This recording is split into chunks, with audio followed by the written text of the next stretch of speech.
Alors en fait, tout démarre à partir de quelques mots dans un Rashi sur la paracha de Chaye Sarah.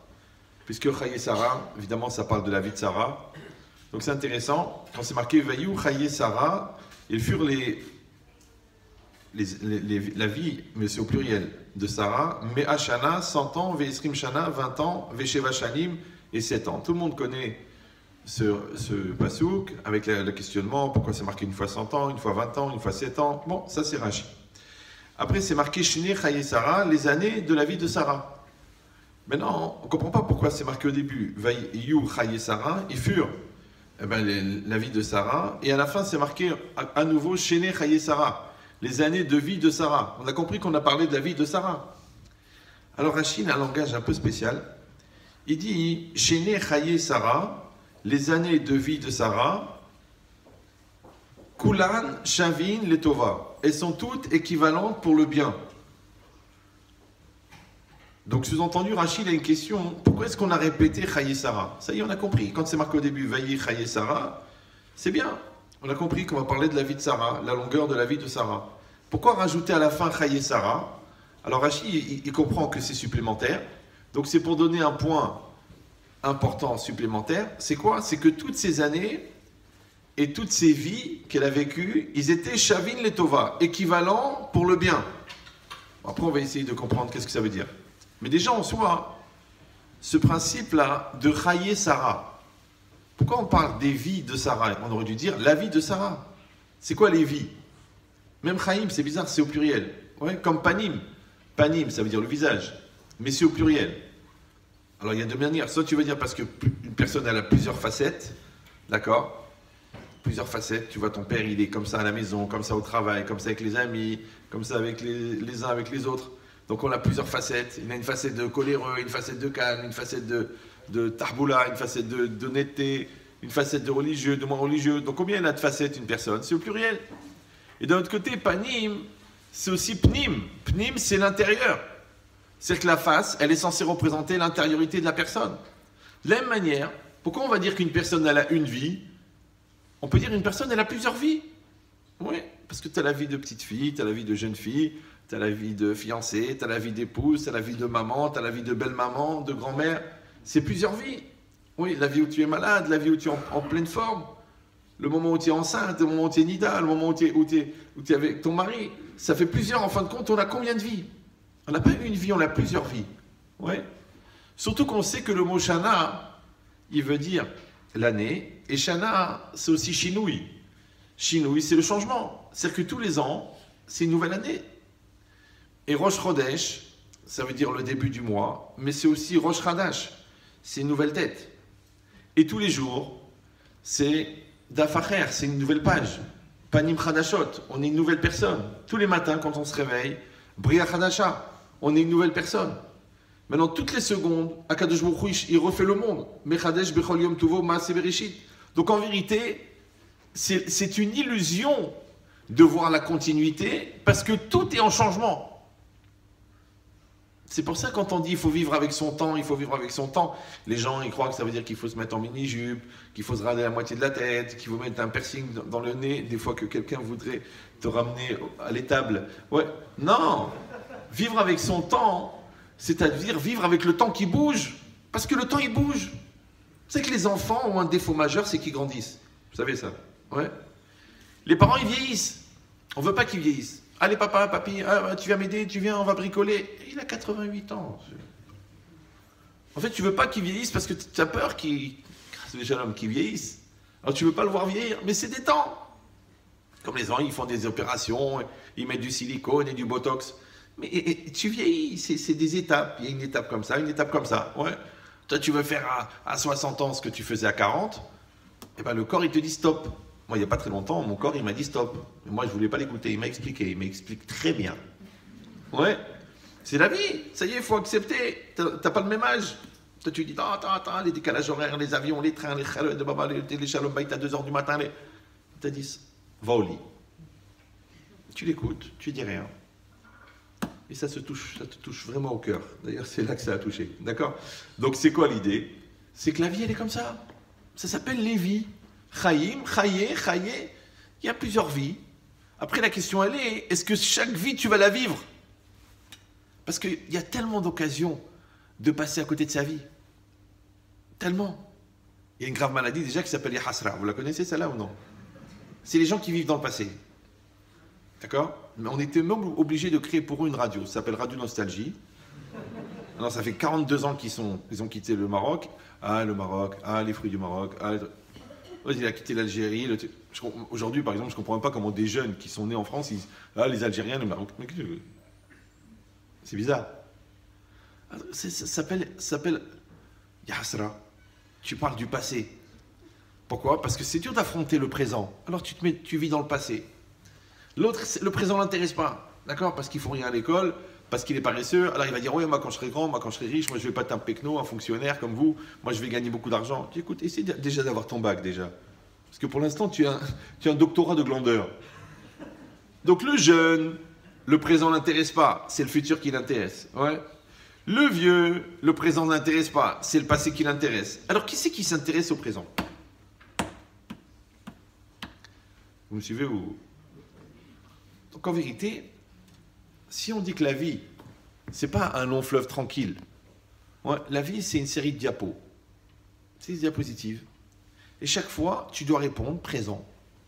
Chaque fois, qu'est-ce qu'il veut Hachem aujourd'hui? Qu'est-ce qu'elle veut la vie aujourd'hui? Qu'est-ce qu'elle veut mon conjoint? De quel a besoin mes enfants? Qu'est-ce que mon patron il attend de moi? Qu'est-ce qu'il a voulu dire le Rav? Chaque jour, chaque jour, chaque jour, chaque jour. Donc tu vois qu'en vérité, la vie, c'est une série de présents dans lequel il faut répondre présent.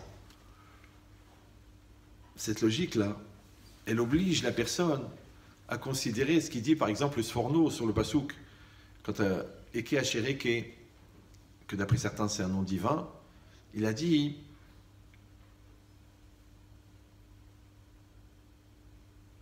qu'Hachem, il est Ové Tamid, c'est un présent perpétuel. C'est que le nom d'Hachem, le principal, le tétragramme, le Yud, le He, le Vav et le He, la racine c'est Ové. Et Ové c'est le présent.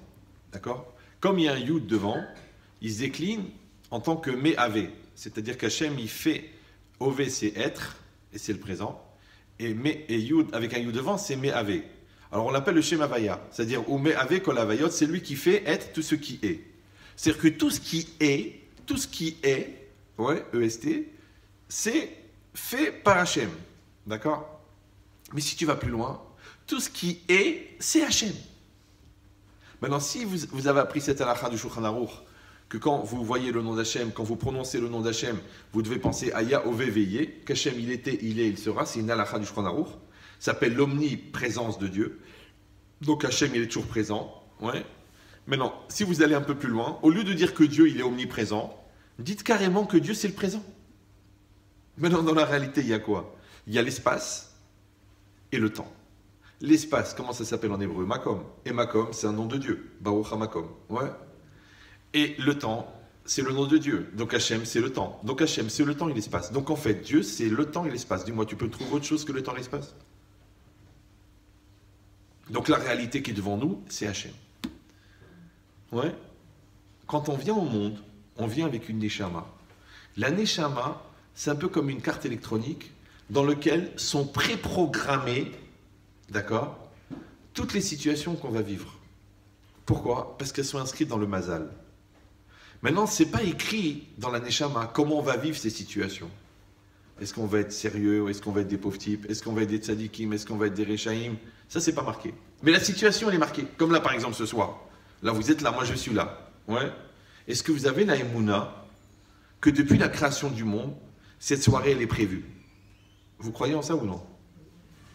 On est entre nous, vous pouvez dire la vérité. Ouais. Cette soirée, elle est prévue depuis 5782 ans. Ouais. Mais c'est pas prévu. Est-ce que je vais faire un bon coup ou un mauvais coup? Peut-être je suis un mauvais jour, j'arrive pas à digérer, je suis nerveux, ma femme elle m'a engueulé. Non, c'est à moi, c'est mon libre arbitre. Faire un mauvais ou un bon cours. Vous, pareil, vous pouvez venir pour rigoler, vous pouvez venir pour faire teshuva, vous pouvez venir s'il y a de la marchandise. Il y a des célibataires dans la salle, non? D'accord? Donc, chacun il est venu avec une idée dans la tête. Qu'est-ce qu'il va faire avec ce temps? Maintenant, si vous réfléchissez encore une fois, que le temps, c'est des diapos, et que chaque diapo, il n'est pas le même que celui d'avant, et tu ne pourras jamais le revivre, parce qu'il est Hadash. C'est pour ça que la notion de la perte de temps est très très très grave dans la Torah. Pas parce que tu perds ton temps, ou tu es un batlan, ou tu es lourd, ou tu es Allah. Non, c'est parce que le temps, tu ne peux pas le revivre. Rappelez le chant, ouais.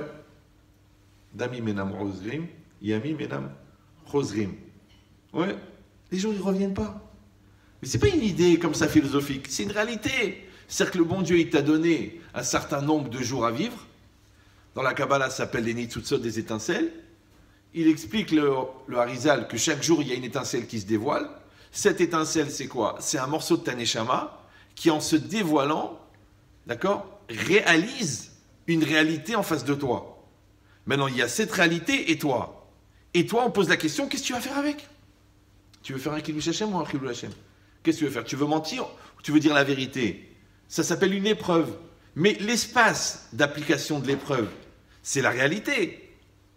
Ce qui est extraordinaire, ouais, c'est que on n'a pas tous la même Neshama, et pourtant, on vit la même situation.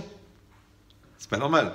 Vous me suivez ou non? Si moi j'ai un projecteur, toi tu as un projecteur, toi tu as un projecteur, on a chacun un diapo. Comment ça se fait que quand on allume le diapo, on est sur le même diapo, mais on n'a pas le même projecteur, on n'a pas le même diapo, on n'a pas la même vie, on n'a pas la même Neshama, on n'a pas la même racine de Neshama. Comment ça se fait qu'on peut être dans la même situation? Akjouchou mais avec Zivugim. Hachem il crée des couples. Alors les gens ils croient que c'est que le mariage, pour ça c'est les traumatisés, ouais. Mais en vérité, toutes les formes de couple, les gens que tu rencontres, les gens que tu côtoies pendant 10 ans, les gens que tu croises dans l'autobus, Hachem, il fait ça, il fait des rencontres. Donc là, tu es là, il y a quelqu'un à côté de toi, il n'est pas là par hasard. Ouais. Vous me suivez ou non? Parce qu'en vérité, si on réfléchit bien, nous, on croit qu'on est des personnes qui portent des vêtements, avec des corps, avec des problèmes, avec des soucis. En vérité, on est des énergies.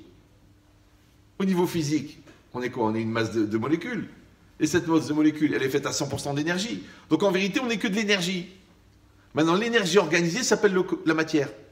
Ça va? Donc, un c'est de l'énergie, l'autre c'est de l'énergie. Maintenant, qu'est-ce qui retient qu'une influence, elle passe d'une énergie à l'autre? C'est pour ça que quand vous êtes avec quelqu'un de nerveux dans l'ascenseur, vous devenez nerveux.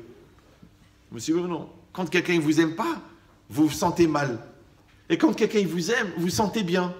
Mais ça, c'est pas le corps qui capte. C'est de la viande, le corps. Ouais. Alors quoi, c'est la neshama, c'est le psychique. Réfléchissez bien maintenant qu'en vérité, toute cette réalité-là que nous sommes en train de vivre, ouais, peut-être que c'est virtuel. Je sais, vous vous demandez, mais qu'est-ce qu'il a fumé? Non, peut-être c'est pas réel tout ça. Pourquoi? Parce qu'on n'a pas besoin que ce soit réel. Vous savez, il y a un truc qui s'appelle Windows. Vous avez déjà vu ça dans un ordinateur? Windows, il a créé un environnement. C'est très intéressant comme idée. Un environnement, ça veut dire qu'il a créé ce qu'on appelle le bureau, et dessus, il y a des icônes, ouais, et puis vous cliquez sur une icône, ça fait quelque chose. Réfléchis maintenant. Avant, comment c'était l'ordinateur? Il y avait un écran noir, et tu devais taper C, ça c'est juste pour dire bonjour. Maintenant, tu cliques, paf, il démarre, il lance Internet, il trouve tes emails, il imprime le document, il sort la photo. C'est de la folie, non? Alors comment ils appellent ça en français? Ils appellent ça un environnement virtuel. Maintenant, toi, tu vas avoir un rapport réel, d'accord? C'est-à-dire que vraiment, tu veux imprimer le papier, d'accord? Et tu cliques sur l'imprimante qui est virtuelle, et il sort un vrai papier de l'imprimante. Vous me suivez ou non? Eh bien, ce monde-ci, il est là pour quoi faire? Pour nous mettre à l'épreuve. Ouais. Pourquoi on se marie? Pour devenir des époux. Ouais. Pourquoi on fait des enfants? Pour devenir des parents. Pourquoi est-ce qu'on a des mises-votes? Pour décider si on veut aller au Lamaba ou non, si on veut écouter le Yetzer Hara ou non. Donc en vérité, toutes les épreuves, ouais, elles sont réelles. Mais l'environnement, il n'a pas besoin d'être réel, il pourrait être virtuel. Ça va? C'est pour ça que les Chachamim, ce monde-ci, ils l'appellent Alma Dishikra, un monde de mensonges. Mais pas dans la logique anxiogène et schizophrène de mensonge. On vit dans un monde de mensonges. Non, ça, tu laisses ça pour les prêtres de l'Inquisition, qui étaient bien perturbés. C'est pas grave. Ouais. Mais ça, en vérité, c'est quoi? C'est qu'en vérité, ce monde-là, il n'est pas réel. Et c'est pas grave. C'est pas grave. Pourquoi?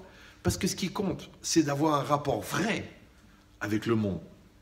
Ce qui est grave, c'est d'avoir un rapport faux avec un monde faux, mais d'avoir un rapport vrai avec un monde faux, c'est pas grave. Comme quand tu passes un examen. Quand tu passes un examen, c'est virtuel, mais le diplôme qu'on te donne, il est réel. Ça va? T'es vraiment devenu médecin, ouais? Oui, oui, oui. Mais ce que tu as passé, c'est que des trucs virtuels. Oui, c'est pas grave. Pourquoi? Parce que l'examen, il sert à mesurer mon degré de maturité. Eh bien, l'épreuve, elle sert à mesurer mon degré de maturité. Le mariage, il sert à mesurer mon degré de maturité. La responsabilité parentale, elle sert à mesurer ma responsabilité, ma maturité. Les épreuves professionnelles, c'est pour mesurer ma maturité. Donc en fait, on passe notre vie à mesurer la maturité. Ça va? Comment nous on appelle la maturité? La Hirat Shamayim. C'est ça la crainte de Dieu. C'est ça. Parce que les gens y croient, tu mets une très grosse kippa, tu répètes devant la glace, Baruch Hashem, les Ma'an Hashem, Baruch Hashem. Non, c'est au moment où la colère elle monte, tu penses à Dieu. Au moment où il arrive le décolleté, tu tournes ta tête. Au moment où il vient la religieuse, le gâteau. Oh là là, vous avez réagi comme des éclairs. C'est normal, vous êtes la crème de Lyon. D'accord? Donc, au moment où il vient le gâteau, et tu sais que c'est pas cachère, mais t'as faim.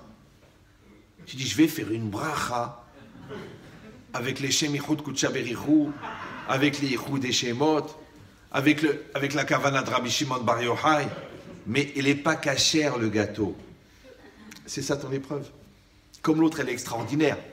Elle finit tes phrases, elle te comprend, son sourire il illumine ta vie, tu es content de la voir, kol hakavod. Mais elle est mariée. Ça y est, c'est fini. Tu dis, mais peut-être c'est mon âme sœur et ta sœur. Je n'ai pas réfléchi. C'est ton épreuve. Comprenez ou non? C'est comme les bonnes affaires. Les très très bonnes affaires. Les très très bonnes affaires, c'est souvent...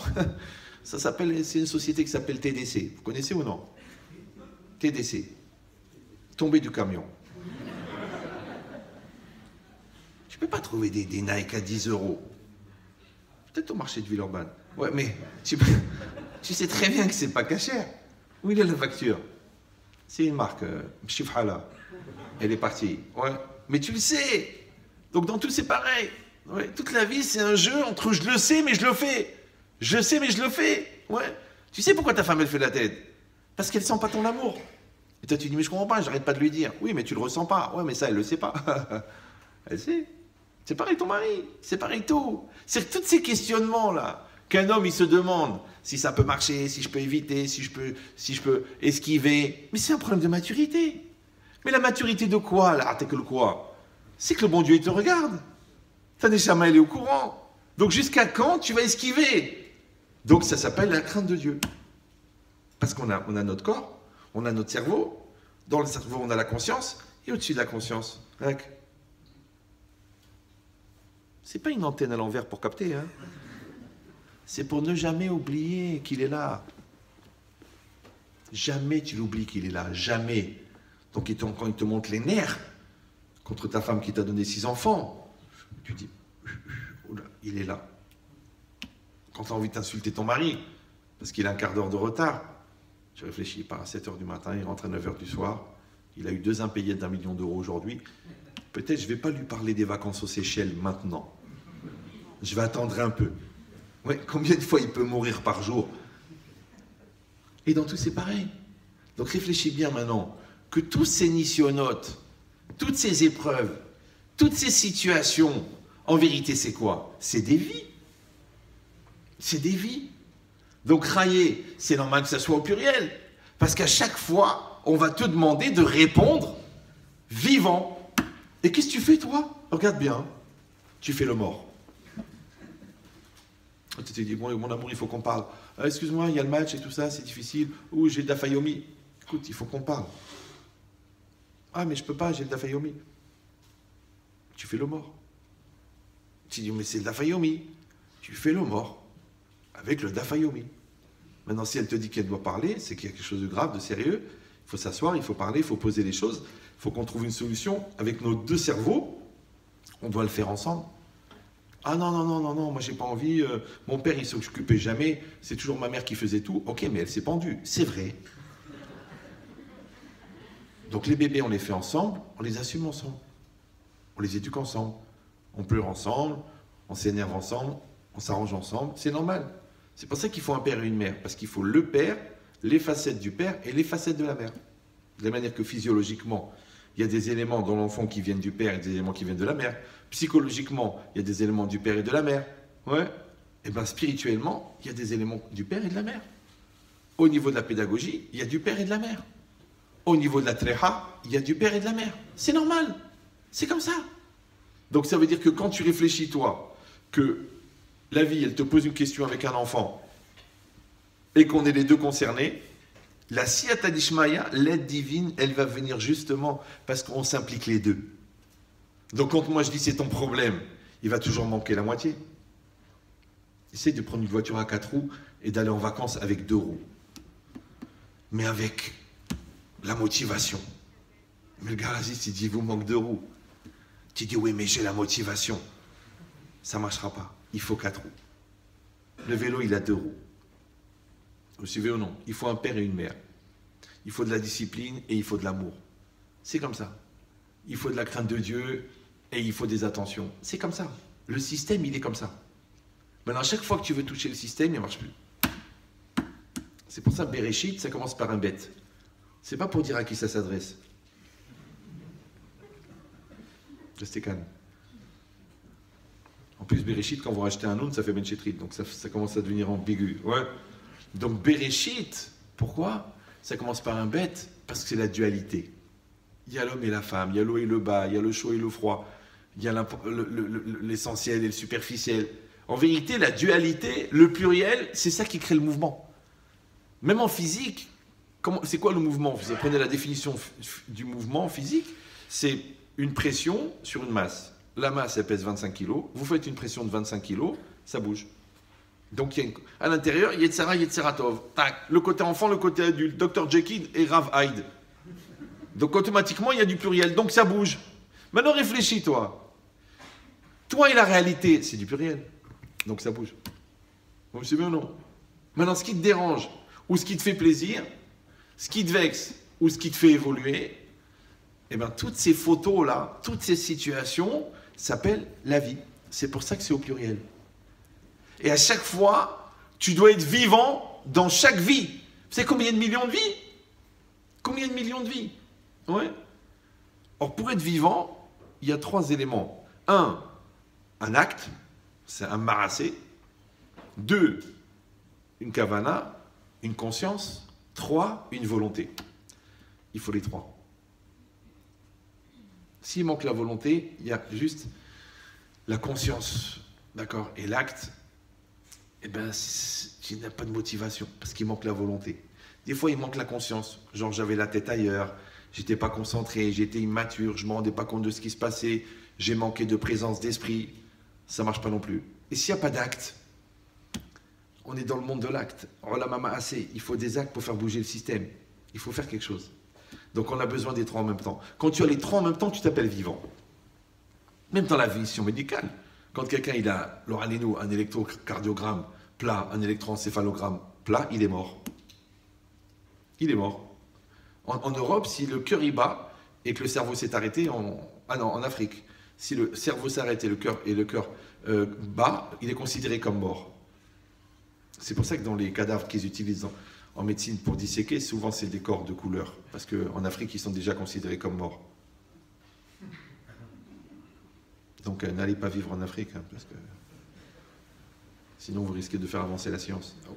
Donc ça veut dire, ça c'est très important, ça veut dire que toutes ces étapes-là, c'est des étapes de vie.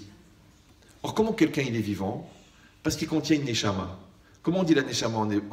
La neshama, c'est quoi? C'est l'âme. Et en même temps, en neshama, c'est neshima. Et neshima, c'est la respiration. On a déjà expliqué plusieurs fois dans les cours qu'il y a un rapport entre la respiration et le souffle et la neshama. Par exemple, quand un bébé est né, on le fait pleurer tout de suite. Pourquoi? Parce qu'il est tunisien. Non, c'est parce que on veut vérifier qu'il respire. Alors il pleure. Ouais. Comment quelqu'un il meurt? Le dernier souffle. Qu'est-ce qu'elle dit la Gemara? La vie elle vient avec le souffle, elle part avec le souffle. Maintenant, pourquoi est-ce qu'on a besoin de savoir le souffle? Parce que le souffle, c'est la preuve que la neshama elle est dans le corps. Le jour où quelqu'un ne respire plus, c'est que la neshama l'a quitté.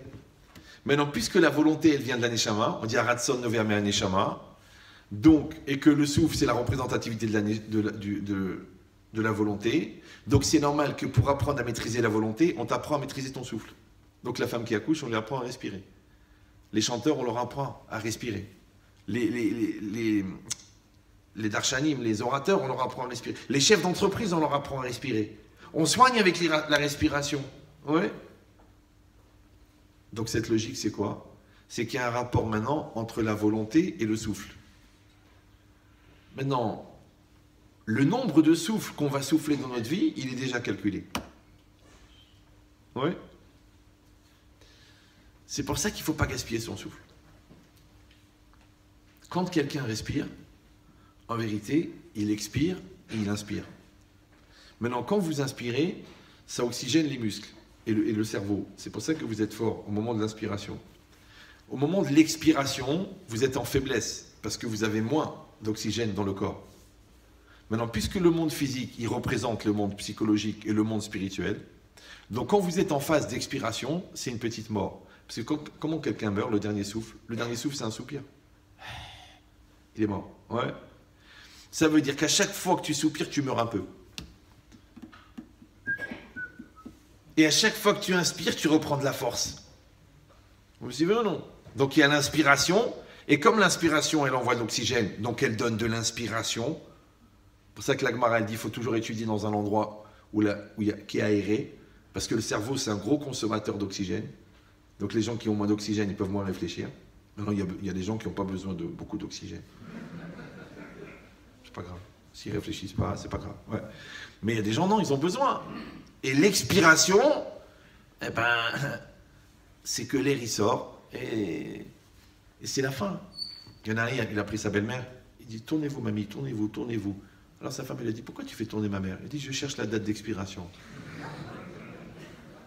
C'est une image, hein, bien sûr. Hein. Tout le monde sait que la réalité est bien pire. Mais si on comprend ça, alors j'ai dit qu'il y a un rapport entre la neshama et la volonté. Et il y a un rapport entre la neshama et le souffle. Et il y a un rapport entre les étincelles que contient la neshama et la vie. Et le souffle. Et il dit le Harizal qu'il y a autant d'étincelles que de jours à vivre.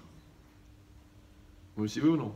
Ça veut dire qu'à chaque fois qu'en vérité que tu respires, ça représente un relek minishmatecha, un morceau de ta neshama qui est sorti à l'extérieur. Mais d'où est-ce qu'elle vient la neshama? Vous êtes au courant, non? Il faut sortir un petit peu quand même. La neshama, elle vient d'Hachem. Relek Elohim Ma'al. D'où, il dit le Zohar, Hachem, il a pris un morceau de l'ourlet de son manteau, comme ça c'est marqué, et avec ça il a fait les Neshamot d'Israël. Maintenant c'est quoi? Vous avez le corps, sur le corps vous avez le tricot de corps, après vous avez le talit katan, après vous avez la chemise, après vous avez la veste, après vous avez le manteau, après vous avez la doublure, après vous avez l'ourlet. Ça veut dire que c'est une couche très très très extérieure d'Hachem, mais qui fait quand même partie d'Hachem, et avec ça, il a fait toutes les Neshamot d'Israël. Ça va? Donc ces Neshamot, elles sont un morceau de Dieu. Et c'est normal, pourquoi? Parce qu'Hachem, il est Mekor HaChaim, c'est lui la source de la vie. Or, qu'est-ce qui donne la vie? La Neshama. Donc pour imager, c'est comme si on disait que la Neshama, c'est une pile. Et cette pile-là, elle est préprogrammée pour avoir un certain nombre de pulsations. Et quand elle a fini ses pulsations, c'est fini. La personne, elle s'arrête. Oui? Maintenant, l'important, c'est pas de savoir si tu vas avoir une vie longue ou une vie courte. L'important, c'est de savoir qu'est-ce que tu vas faire avec ta vie. Tu sais, quand les gens disent, tu te rends compte, le Harizal, il a vécu une trentaine d'années, ouais. Il a tellement enseigné la Torah, il n'a même pas eu le temps d'écrire tellement il débitait à une vitesse incroyable. Et quand vous avez les Kitva Harizal, les écrits du Harizal, qui sont une série de livres comme ça, que vous pouvez rester 2 ans sur 10 pages, tellement c'est profond, ce sont seulement les écrits de Raphaël Vital, l'élève de Harizal, qui a écrit. Vous me suivez ou non? Donc il a écrit seulement ce qu'il a capté. Ce qu'il a capté de ce que le Harizal il a dit. Mais ce que le Harizal il a pensé, c'était 100 fois plus que ce que l'autre il a capté. Okay, combien il a capté? Tout ça en une trentaine d'années? Que toi tu dis, j'espère finir le chasse avant 70 ans. Et lui, il devait le finir toutes les semaines. Tu vas me dire, bah, c'était une autre Neshama. Donc tu vois bien que ce n'est pas une question de longueur, c'est une question d'intensité. Comme des gens, ils ont vécu 10 ans extraordinaires, et l'autre, ils ont vécu 70 ans d'une routine lourde, qui disait pourvu que ça se termine, tous les soirs. Et l'autre, elle a la santé. Qu'est-ce qu'il peut faire? Ouais. Donc ça veut dire quoi? Ça veut dire que c'est une question d'intensité. Ouais. Comme la qualité et la quantité. Alors, de la même manière, si on réfléchit comme ça, quand une personne, maintenant, elle est consciente qu'elle a une neshama, elle est consciente que chaque jour, il se représentera jamais. Il est conscient que chaque réalité est les minashamaïm. Il est conscient que tout ça, c'est pour le bien. Alors qu'est-ce qu'elle va faire avec? Elle va gaspiller 15 ans d'immaturité, 19 ans à faire la gueule, 17 ans de traumatisme, 16 ans de sclérose, 14 ans de maladie. Et ouais, toutes ces années, elles sont gaspillées. Vous comprenez ce que je veux dire ou non? On n'est pas éternel. Si on t'a mis une femme en face de toi pendant 30 ans, c'est qu'il y a 30 ans de boulot. Maintenant, tu ne peux pas faire le fier pendant 10 ans, le têtu pendant 10 ans, et la victime pendant 10 ans. Ça fait 30 ans, mais tu n'as pas commencé encore le travail. Vous comprenez ce que je veux dire ou non? Ça veut dire qu'il faut y aller. Allez, au travail. Allez, bouge ton derrière, bouge. Dans tout, c'est pareil. Ouais, les enfants, ils sont là. Occupe-toi. Non, c'est pas mon truc, c'est pas, j'ai pas les mots, je sais pas comment faire. Mais va te soigner, fais une thérapie, fais du moussard, va voir un spécialiste, écoute les shiurim de Rav Yakovson, mais fais quelque chose, rien. Et le temps, il passe. Et après, j'aurais dû lui parler, pourquoi je lui ai pas parlé? Il est parti, c'est fini, la vie elle est finie, il s'est donné la mort, il est parti avec une khanada, maintenant il m'écoute plus, il m'a dit qu'il m'a jamais aimé. Puis bref, il était là devant toi, Hanin avec les yeux ouverts comme ça, il attendait, donne-lui. Et toi tu t'es inventé 1 million de raisons de ne pas répondre à la question. Mais Rabotai, je vous ai déjà dit 1 million de fois qu'il faut toujours acheter une montre avec une trotteuse. Comme ça, tu sens que le temps y passe. Les gens, ils achètent des montres sans aiguille. Il y en a mieux encore, ils n'ont pas de montre. Celle-là, je ne les comprends pas, ceux-là. Ah, mais j'ai pas besoin, j'ai le téléphone. J'ai pas de montre, j'ai le téléphone. Ah bon? T'as pas de montre? Ok. Et Shabbat, comment tu fais? T'as pas de téléphone. Quand tu rates le Kratchema, bah évidemment, tu connaissais pas l'heure. C'est à 3 minutes. Oui. Ah, Shabbat, t'es rentré trop tard. Bah oui, j'ai pas de montre. Ouais, voilà. Mais si t'as pas de montre à ton bras, t'as une montre dans ta tête? Tu sens que le temps y passe? T'as une montre dans ton cœur? Tu sens que l'autre elle souffre? Ou t'as pas de montre du tout? T'es débranché. C'est facile, Rabotai, c'est pas shoot. On devrait être des obsédés du temps. Parce que Zman, en hébreu, ça veut dire le temps. Et Mezouman, ça veut dire préparer pour. Ça veut dire que chaque Zman, il est Mezouman pour quelque chose. C'est-à-dire que tu es censé faire quelque chose avec cette heure-là. Tu es censé faire quelque chose avec cette minute-là. Vous savez qu'il y a même des mitzvot qu'on peut faire par la pensée. Imagine, tu es fatigué, tu es allongé sur ton lit, tu n'as rien à faire. Bon, tu attends le début de ta série, je ne sais pas quel est le projet de ta vie. C'est une nouvelle religion, ça s'appelle Netflix. Ouais. Eh bien, tu peux faire des mitzvot. Si tu penses qu'il y a un seul Dieu sur la terre, tu as fait une mitzvah. Si tu penses qu'il n'y a pas d'autre Dieu que lui, tu as fait une mitzvah. Si tu penses que la Torah, elle est émette, tu as fait une mitzvah. Si tu penses qu'on essaie de te pousser à accepter le christianisme et que tu le rejettes, ouais, tu rejettes une avodazara, par la pensée, tu fais une mitzvah. Donc on peut faire des mitzvot comme ça. À plus forte raison qu'on peut faire des mitzvot avec la bouche. Chaque mot, ça compte 613 mitzvot. Chaque mot de Torah. Ouais. À plus forte raison qu'on peut faire des mitzvot avec les mains. Vas-y, lève-toi, prends le manger, va chez le pauvre. Mets-lui les cuirs dans la bouche. Ça prend 6 heures, parce qu'il a la moitié Alzheimer. Chaque fois que tu lui mets les cuirs dans la bouche, c'est comme si tu mets l'été fini. Ah, j'ai pas le temps. Je fais un chèque à Hasdi Naomi ou là. C'est bien, tu vas aller au Lamaba des Serfa, toi. Mais fais attention au Lamaba des Serfa, parce que quand tu arrives, le gars, il a 66% de tes mitzvot. Tu vas pour t'asseoir, Mathieu, il vient, il dit non, c'est chez moi ici. Toi, tu es derrière les poubelles là-bas, juste là-bas. Là où on a mis les reçus Serfa. Ils sont là-bas tous. Tu fais de temps en temps des mitzvot sans Serfa? Ça t'arrive? C'est ça qu'on dit, Serfa, ça Serfa. Tu crois que ça sert? C'est pas vrai, ça sert pas. Tu veux une vraie mitzvah? Tu l'as fait, les Shem Shamaïm, sans rien demander, aucune compensation et en cachette. Tu peux faire ça? J'ai dit, c'est pas facile. Une fois, je me rappelle, il y avait un, il avait demandé, il a donné 2000 € à l'Eshiva, il a dit, je veux une plaque en marbre. Le Rav, il a dit, je veux bien, mais la plaque, elle coûte 2005. Alors, on a mis une plaque et on a mis son nom à côté, pour bien montrer qu'il est complètement à côté de la...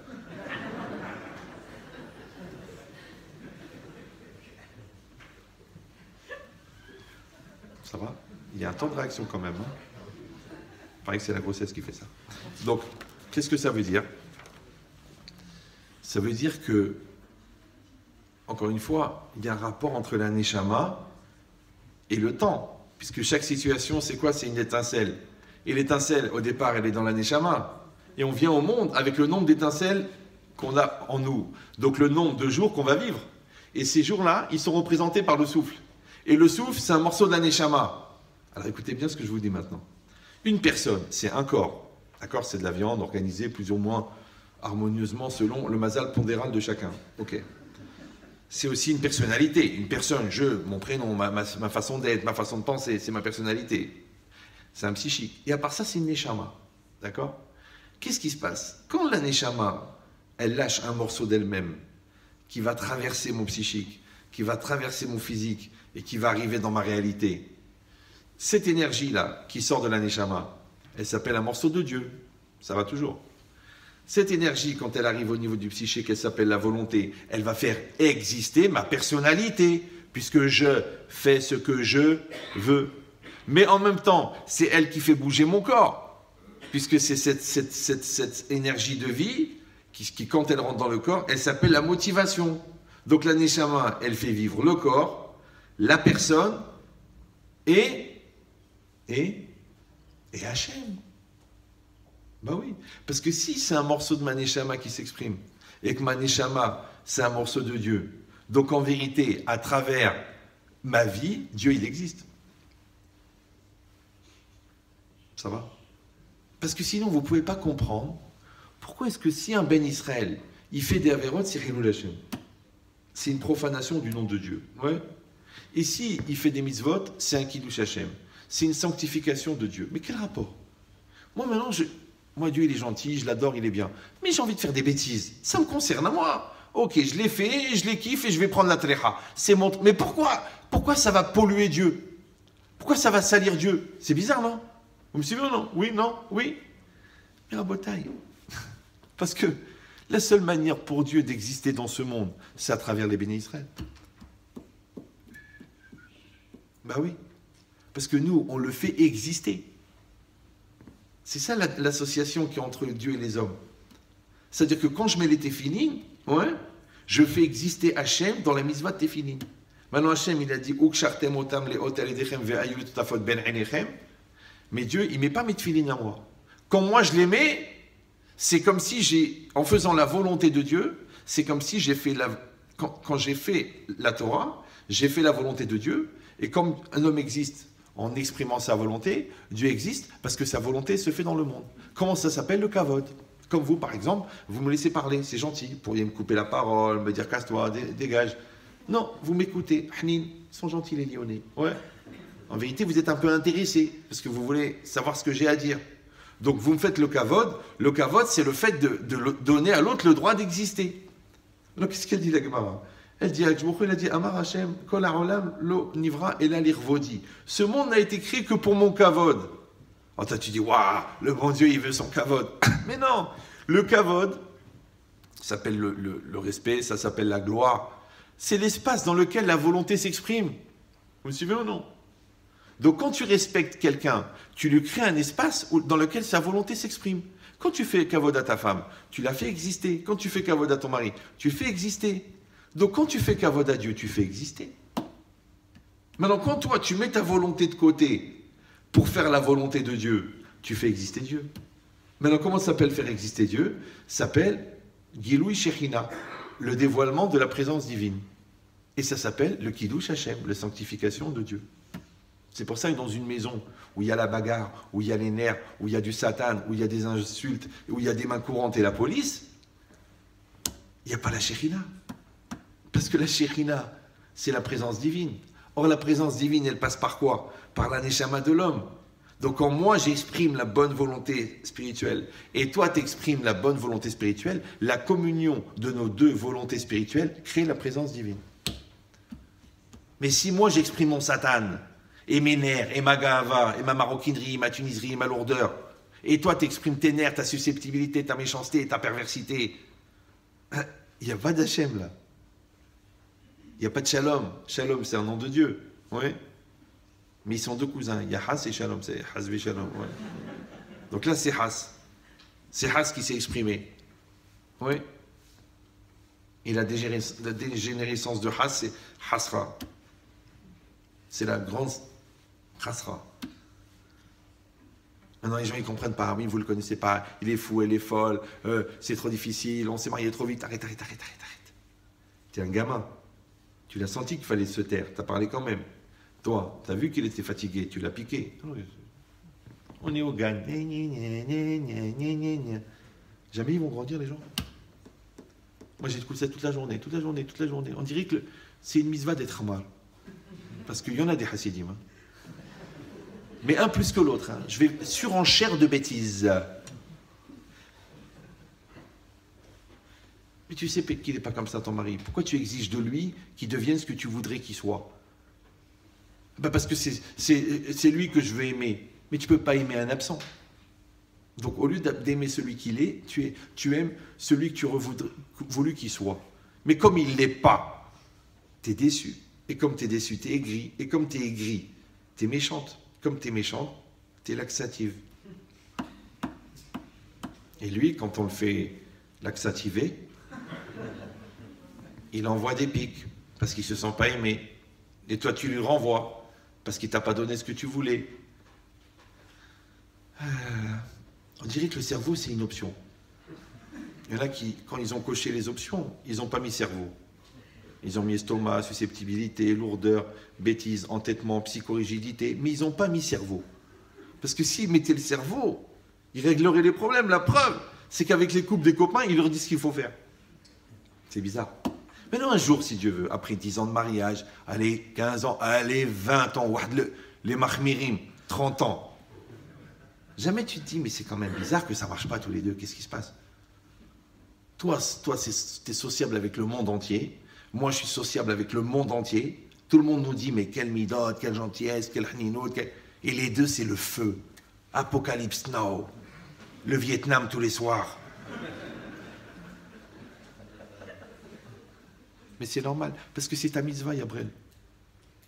Puisque la mitzvah, c'est le shalom, donc le yetzerara, c'est le balagan. Puisque ton fils, tu as une mitzvah de l'éduquer, et donc tu as un yetzerara de le casser. Comme tu as une mitzvah d'être honnête avec ton patron, tu as un yetzerara de le voler. Comme tu dois préserver tes yeux pour avoir une tête propre pour la prière et la Torah, donc ton yetzerara, c'est d'aller regarder des choses pas jolies. C'est normal. Maintenant, c'est l'Yetzirara, ok. Mais c'est là qu'on a besoin que le gars, à l'intérieur, il maîtrise le Yetzirara. Comment ça s'appelle en français? La maturité. Donc jusqu'à quel âge tu peux dire « j'ai été victime » de combien de diapos t'as laissé passer avec des légitimisations, je ne sais plus comment on dit en français. Je vous rappelle que les enfants, quand il y a un problème, les enfants, ils ont des raisons et les adultes, ils ont des solutions. Vous comprenez ça ou non? Je ne vous ai pas dit à quel âge. Donc si tu fais l'enfant, tu vas chercher des raisons. Et si tu fais l'adulte, tu vas trouver des solutions. Maintenant, quand tu trouves des solutions, il n'y a plus de problème, puisque le problème disparaît quand la solution apparaît. Mais quand tu trouves des raisons, c'est vachement pratique parce que ça fait durer le problème. Et oui, tu dis j'ai un problème, et en plus j'ai des raisons. Oh, t'es bon toi. Tu vas aller au Guéhinam direct. Parce qu'en plus t'es malin dans ta perversité. Non, tu dis je veux plus, il n'y a plus aucune raison. Il n'y a plus aucune raison d'insulter une femme qui t'a fait 5 enfants. Il n'y a plus aucune raison de mal accueillir un mari qui passe la journée pour ta part d'un ça. Il n'y a plus aucune raison de casser la femme et les enfants. Il n'y a aucune raison. Parce que si tu vas à la raison, même les nazis avaient des raisons. Ils t'expliquent. Le juif, c'est une sale race, c'est une vermine, c'est des rats, on doit les éliminer. Comme il y en a beaucoup, on est obligé d'organiser ça de manière industrielle. Toi, tu trouves ça horrible. Mais ils n'ont rien fait, ils ont juste raisonné. Ça va? Mais jamais à un moment tu te dis, mais on ne peut pas faire une chose pareille. Mais c'est horrible de prendre des gens, de les mettre dans une chambre à gaz. Ah bon? Et toi de casser quelqu'un pendant 14 ans, tous les jours, t'es une rmala, t'es bête, t'es grosse, tu sens mauvais, tu sais quoi, tu m'attires même pas. C'est pas à cause de toi, je regarde ailleurs. T'as pas organisé un camp de la mort là? Ah, c'est quand même moins violent. C'est sûr, ça s'appelle du harcèlement. Mais quelle différence en vérité? Vous suivez ou non? Et dans tout, c'est pareil. T'es un Ben Israël, t'habites en France, il y a une synagogue en face de chez toi, tu vas pas à la prière. Ah, c'est pas évident, j'ai pas le déclic, je le ressens pas, je l'ai pas. Mais qu'est-ce que t'attends d'avoir des croix gammées sur ton garage? Pour te demander où en est mon identité? Ça veut dire que c'est nous qui créons ça. On a vu la semaine dernière, vous avez lu la paracha, non? À la fin, qu'est-ce qu'il y a écrit à la fin de la paracha? Qu'est-ce qu'ils ont dit les bénis Israël? Hashem bekir benu im haïn. Est-ce que Dieu est parmi nous ou non? Juste après, c'est marqué va y avoir Amalek. C'est-à-dire que quand nous on doute, Amalek il vient. C'est-à-dire qu'Amalek n'existe pas. Amalek c'est le reflet de nos doutes. Quand nous on doute, lui il est sûr. Comme un chien. Quand est-ce qu'il t'attaque le chien? Quand t'as peur. Donc le chien n'est pas méchant. C'est toi qui es dangereux parce que t'as peur. Donc si on est clair dans notre vie, on est clair dans notre Torah, on est clair dans notre pratique, Amalek n'existe pas. Maintenant, tu peux faire 50 millions d'études sur l'antisémitisme, tu peux faire des réunions d'interreligiosité, tu peux faire des trucs de souvenirs sur la Shoah, sur le devoir de mémoire. Mais à quoi ça sert? Ça ne sert à rien. Nous, on ne risque pas d'oublier puisqu'on a souffert dans notre chair. Et eux, ils ne risquent pas d'oublier puisque ça les intéresse que ça revienne. Qui c'est qui va oublier? Comprenez ou non? Ça ne veut rien dire. Parce qu'ils sont là pour ça. Ils sont là pour nous réveiller, ils sont là pour être clairs quand nous on doute. Donc nous on doit être clairs, c'est tout. Vous me suivez ou non? C'est comme si quelqu'un commence à avoir des doutes, il dit ah, c'est pas normal que je regarde et que je drague la secrétaire. Alors qu'est-ce qu'il fait? Il se dit ben, je commence à douter de mon amour. Mais Gabriel, au lieu d'aller voir ailleurs pour vérifier si tu aimes ta femme, renforce ton amour.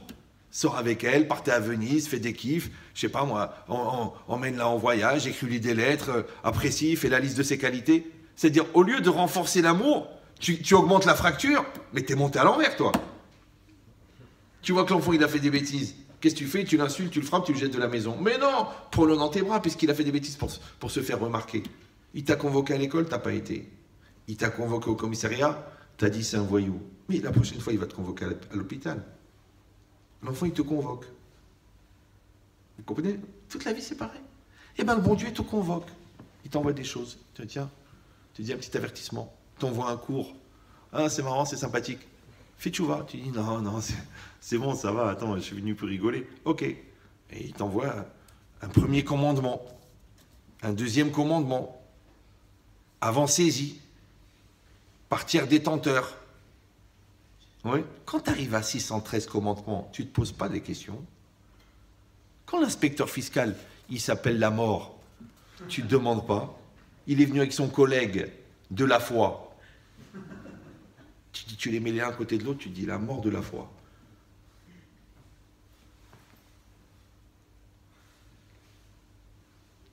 C'est ça la vie, Rabotai. C'est ça la vie. D'accord? Maintenant, quand toi, tu vas réagir de manière mature, avec crainte d'Hachem, avec conscience de tes devoirs, eh bien, ça s'appelle que tu es vivant. Donc, en vérité, cette série de vies, elles doivent être remplies, elles doivent être complétées, elles doivent être utilisées, elles doivent être optimisées. C'est pour ça que, on a dit, c'était marqué Kulan Shavin Letova, toutes ces années, elles sont équivalentes pour le Tov, mais Tov, j'ai déjà dit 1 million de fois dans les cours, Tov dans la Torah, ça veut dire complet. Ouais, Mazal Tov, c'est le Mazal, il est complet. Adam Tov, c'est un homme entier. L'Otov Yotam Levado, c'est pas bon pour l'homme d'être seul. Tov là-bas, ça veut dire qu'il n'était pas encore marié, donc il était incomplet. D'accord? Ve'ine tov me'od, à la fin de la création du monde, Hachem il a dit voici que c'était très bien. Il dit tov c'est quoi? Là-bas c'est le jour où on a créé le Yetzer Hara. Donc le monde il était incomplet parce que le Yetzer Hara c'est le moteur du monde. Maintenant qu'est-ce que tu fais avec une voiture s'il n'y a pas de moteur? Donc le monde il est devenu tov, il est devenu complet ce jour-là. Donc si tov ça veut dire complet, alors vous savez dans Parashat Lech Lecha, quand Hachem il dit à Abraham Lech Lecha, ouais, va-t'en, il dit là-bas les commentaires, Lech Lecha, ça veut dire va-t'en, va-toi, ouais, Lech, toi, ou Lech Lecha, va pour toi, Lecha, Bishvilcha, ou Lech Lecha, va vers toi. Comme tu dis, Aniolech le Yerushalayim, je vais à Jérusalem. Donc le Lamed, ça veut dire vers, ouais, ou ça veut dire pour. Aninoten Lecha, je te donne à toi, c'est pour toi. Qu'est-ce qu'il dit Rashi? Les Tovatecha ou les Anaatecha. Pour ton bien et pour ton profit. Mais si Tov, ça veut dire complet, d'accord? Donc quand c'est marqué dans la Torah, Kol David Rachamana Letav, tout ce que Hachem fait, c'est pour le Tov, c'est pour le bien. Donc le bien, ça veut dire le complet. Ça va toujours? Donc en vérité, il ne faut pas traduire tout ce que fait Dieu, c'est pour le bien. Il faut traduire tout ce que fait Dieu, c'est pour te compléter. Les Hashlamatecha, pour te compléter. Maintenant, ça reprend ce qu'on a dit tout à l'heure. La vie, c'est une série de diapos. Ces diapos-là, ils vont te donner de quoi te compléter à toi. Toi, tu viens avec un morceau, la vie, elle te donne le deuxième morceau. Si tu as un chèque d'1 million de dollars, mais il est coupé en deux, un chèque au porteur, 1 million de dollars, qui est coupé en deux, ouais, et tu gardes pendant des années la moitié. Un jour, tu en as marre, tu la jettes à la poubelle. C'est quoi le pire qui peut t'arriver? Le lendemain, tu trouves l'autre moitié. Tu fais Pessah. Déjà, tu trouves les 15 morceaux de pain, parce que tous les ans, on met 10. Un jour, tu fais l'abdika, tu trouves 15.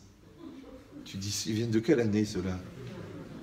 Et en tirant sous le tiroir, tu trouves la deuxième moitié d'1 milliard de dollars au porteur. Et là, tu dis, il faut que je meure maintenant. 15 ans que j'ai gardé la moitié, et maintenant, je viens de trouver la deuxième moitié. C'est grave, non? Oui, non? Oui. C'est comme les gens qui se rendent compte de la valeur de leur femme après l'adultère. Mais ils sont prêts à tout pour récupérer. Mais la moitié du chèque, tu l'avais devant toi pendant des années.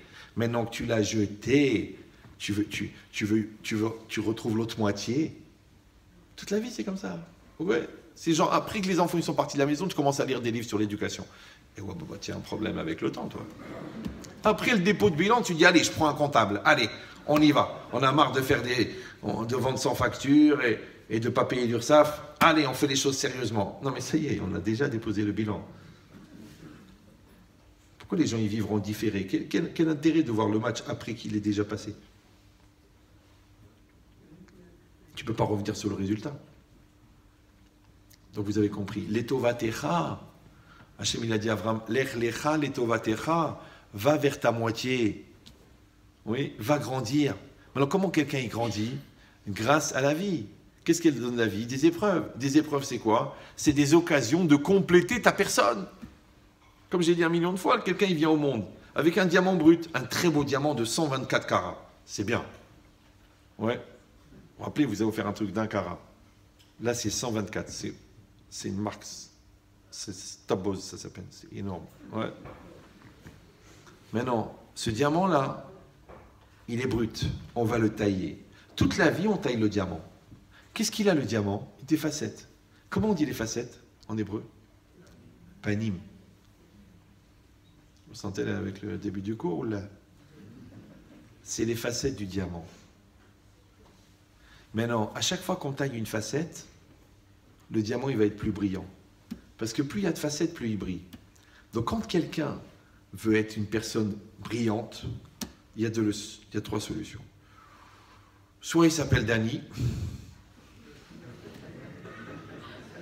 Danny brillant. Soit il met du gel, il devient brillant. Soit il développe ses qualités. Maintenant, le diamant, pourquoi il brille? Ouais, parce qu'il y a beaucoup de facettes. Le minimum, c'est 70. Comme Shivrim Panim la Torah. Ouais. Maintenant, quand vous taillez parce que comment le diamant, il est visible? À cause de la lumière qui se reflète. Donc si chaque facette, elle reçoit un rayon de lumière. Quand elle renvoie le rayon, bah, ça fait un jet de lumière. S'il y a 70 facettes, il y a 70 jets de lumière. Mais tu as des diamants avec 250 facettes. Imagine la brillance. Maintenant, quand toi, tu travailles tes midotes, maintenant tu as travaillé ta patience, tu as travaillé ta compréhension, tu as travaillé ta hirat shamaim, tu as travaillé ta finesse, tu as travaillé ta profondeur, tu as travaillé ta générosité, ta capacité à te remettre en cause, à dire merci, à accepter la différence de l'autre. Tout ça, c'est des facettes. Quand tu arrives là-haut à 120 ans, c'est pas la peine d'argumenter ou là de sortir des valises de Serfa. Tu te présentes et on voit tout de suite si tu as un diamant taillé ou un diamant qui n'est pas taillé. Maintenant, si à chaque fois qu'il fallait tailler le diamant, tu t'es taillé, parce que tu dis ça ne me concerne pas, et ça me saoule, et moi je ne suis pas dans la religion, et de toute façon c'est toi qui es folle, c'est toi qui es fou, eh ben t'as qu'à prendre toi, et puis j'ai pas le temps, et puis j'ai autre chose à faire. Donc à chaque fois que le tailleur de diamant, c'est-à-dire la vie, elle t'a amené pour faire cette facette, t'as dit non, pas aujourd'hui, demain, on verra, j'ai pas le temps, ma mère m'a pas donné assez d'amour, mon père m'a pas allaité, toutes les raisons qu'on peut inventer. Mais à la fin, le diamant n'est pas taillé. Vous comprenez ce que je veux dire ou non? C'est comme des fois des couples qui viennent. Ils viennent, 10 ans de mariage, 15 ans, 20 ans. Ils me disent, oui, moi j'écoute, bon, c'est fatigant. À la fin, je leur dis, écoute, je vous raconte une histoire. Il y avait un gars, c'était un très très bon ébéniste, menuisier ébéniste. Je lui dis, je voudrais que tu me fasses une commode. Il m'a dit, il n'y a pas de problème. Mais je veux en merisier. Le mec, il dit, écoute, tu t'occupes d'acheter le bois. Je vais chez le marchand de bois, j'achète un tronc d'arbre de menuisier. Un beau truc à 5 000 €, un truc spécial, bois tropical de Tralouedal, je l'ai amené. Je le pose là. Je lui dis, dis-moi comment ça va se passer. Il me dit, voilà, c'est très simple. On va enlever l'écorce, on va tailler en planche, on va tailler les morceaux, on va tailler les pièces, on va poncer, on va creuser, on va truquer, on va emboîter, on va coller, on va poncer, on va vernir. 8 couches de vernis, ça va te donner un laqué brillant chinois. C'est un truc, mais une vraie commode extraordinaire. Le gars, il dit d'accord. Il dit combien de temps? 2 mois. Bon. 2 mois après, il l'appelle, il dit où ça en est? Il a dit on est à la 7e couche de brillant. Oh, tu dis, elle doit être impeccable. Il va voir le gars, il voit le tronc d'arbre.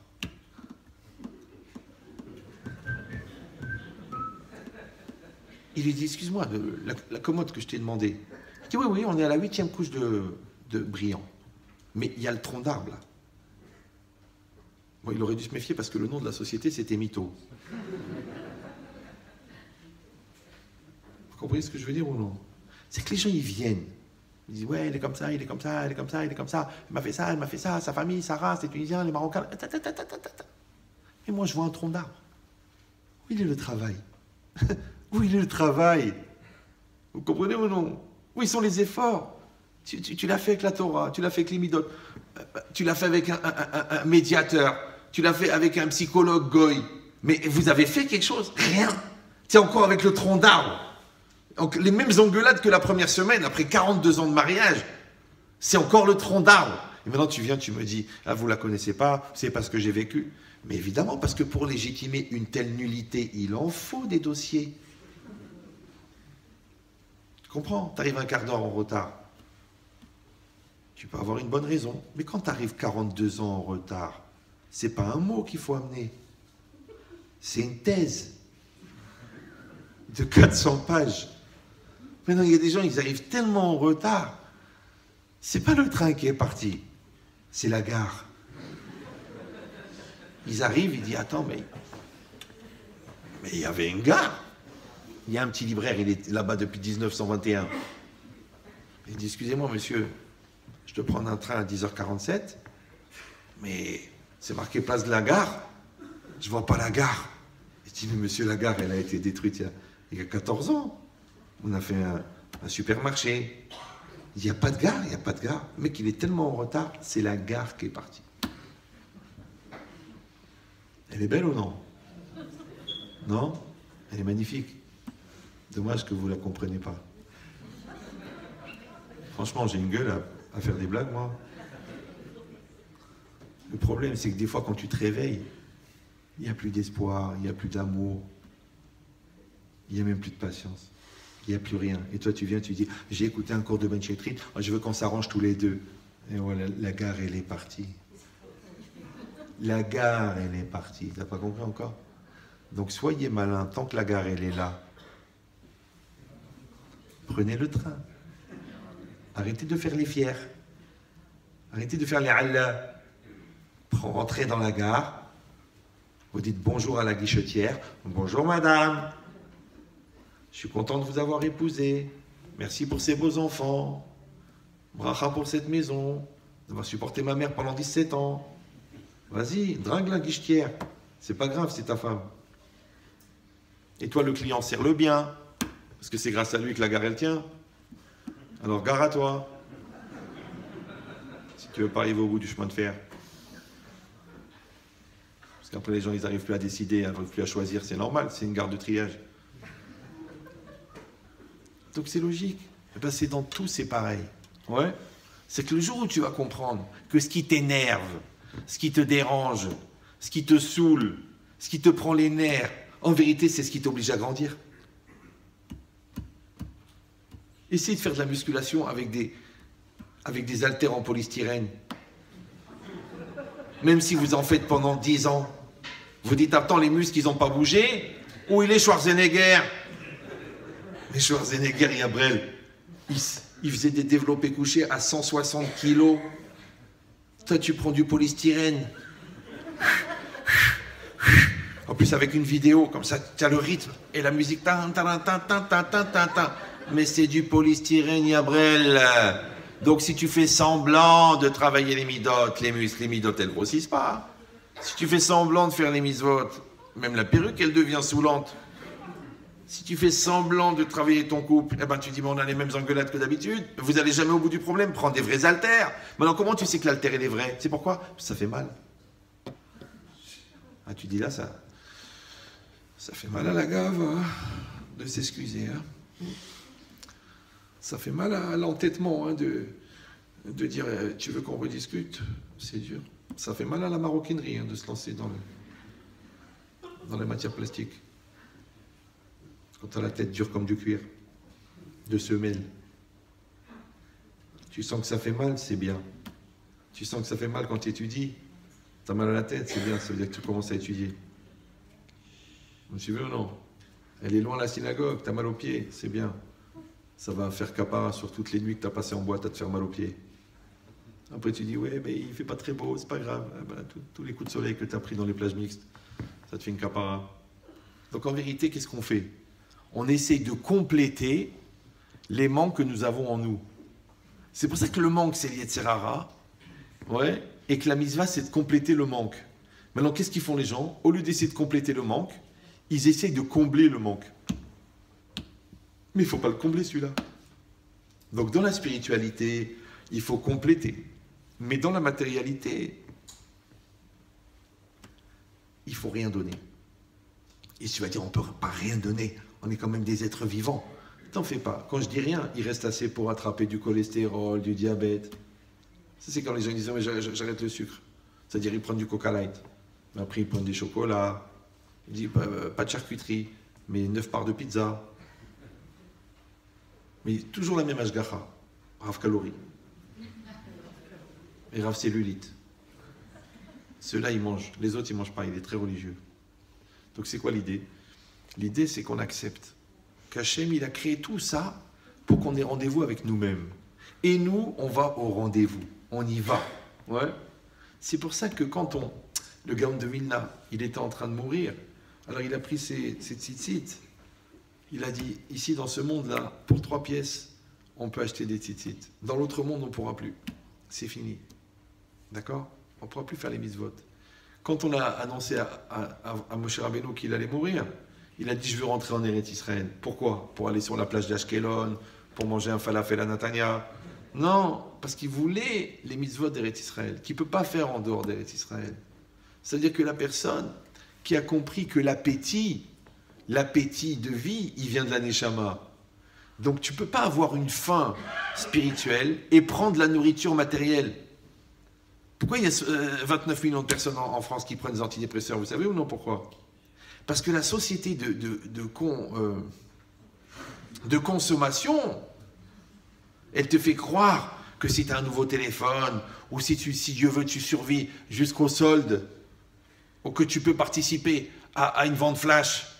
Avant, les gens, ils attendaient Mashiach. Maintenant, ils attendent le paquet Amazon. Pourvu qu'ils puissent venir, parce que c'est des privilégiés, eux, ils sont prime. Ça va arriver demain. Tac, tu demandes, tu reçois, tu demandes, tu reçois. Dommage que Dieu, il n'est pas sur prime. Il faut prier, là. Il faut faire tes chouvas, il faut changer. Il n'y a pas de prime. Vous comprenez cette logique ou non? C'est que les gens, ils sont devenus des cons... J'arrive pas à le dire. Des consommateurs. Alors qu'en vérité, il faut être des investisseurs. Quand tu investis, tu t'attaches à la chose dans laquelle tu investis. Investis dans la Torah, tu t'attaches à la Torah. Qu'est-ce que tu fais? Toi, tu consommes de la Torah. Même la spiritualité, elle est devenue matérielle. Avant, c'était de la religion, maintenant, c'est une ambiance. Non, le problème, c'est que quand tu consommes, ben un jour, tu n'as plus envie de consommer. Il ne faut pas consommer, il faut investir. Donc même le mariage, il consomme les gens. Et un jour, il dit, j'ai envie de changer de plat. Combien d'années la même pizza? Mais c'est pas une pizza, c'est une personne. C'est la mère de tes enfants. C'est la grand-mère de tes petits-enfants. C'est la moitié de ta neshama. Et toi, tu croyais que c'était un corps. Mais d'où tu sors? De quelle animalerie tu as été élevé? Vous comprenez cette logique-là? Maintenant, c'est normal que la femme, elle te plaise. C'est normal que le mari te plaise. Mais il faut très très vite dépasser ça pour aimer la personne. C'est pour ça qu'on vieillit. Il y a des gens, ils trichent. Ils font du botox, ils font des opérations, ils font du silicone. Genre, ils retardent l'échéance. Mais t'as pas compris. L'échéance, ça veut dire que comme tu es un gamin, on t'attire avec la beauté. Et après, quand tu es un adulte, tu regardes la beauté intérieure. Tu regardes les qualités de la personne. Tu regardes comment elle te supporte. Tu regardes qu'il avait raison, il a rien dit pour le shalom. C'est ça que tu vas épouser. Maintenant, pourquoi ça va vers de l'invisible? Parce que comment veux-tu que ça dure l'éternité si c'est lié à la matérialité? Puisque tout ce qui est lié à la matérialité, c'est un début. Tout ce qui a un début, ça a une fin. C'est pour ça que les gens aujourd'hui divorcent facilement. Parce que c'est des consommateurs. Ils n'investissent pas. Pas du tout. Ils disent je prends. Quand j'en ai marre, je prends ailleurs. Va l'empêcher. Dis-moi, ils me disent, Ramet Chetrit, voilà, je l'aime plus. Qu'est-ce que je dois faire? J'ai pas compris. Tu aimes plus le chocolat? Tu aimes plus la pizza? Je dis non, ma femme, ta femme. Mais pour ne plus l'aimer, il fallait d'abord l'aimer d'abord. Mais tu l'as jamais aimé. Toi, tu l'as aimé comme une pomme. Et t'as vu dans quel état t'as mis la pomme? C'est vrai, non? Un gars, il dit j'adore les pommes. Regarde la pomme. Elle est toute abîmée, elle est oxydée. Il reste un petit trognon. Tu aurais dû te méfier parce que déjà, quand tu étais fiancé, tu disais oh, t'es trognon. Il te préparait mentalement à être la poire.